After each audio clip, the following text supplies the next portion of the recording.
Here I have BYD, and let me show you how to customize the home screen of this car. So, if you are using the BYD, you can find the similar home screen, and if you would like to customize this home screen, all you need to do is use these few simple tricks. One of them is use this button, as you can see right here.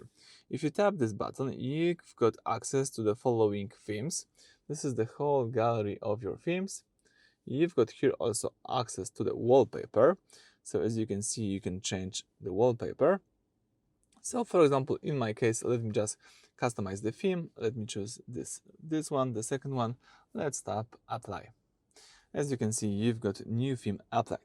Then you can also add some application here by using this button.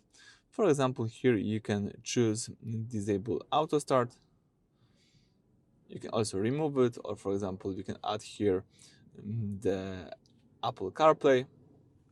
You've got access to the following apps and features that you can use on this panel.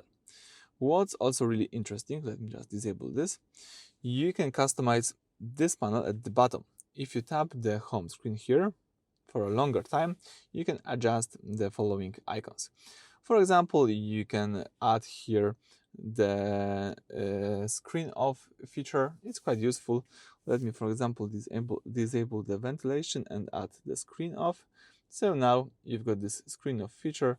You can simply just turn off the screen of your car. So that's it for this video. Thank you for watching. Please subscribe to our channel and leave thumbs up.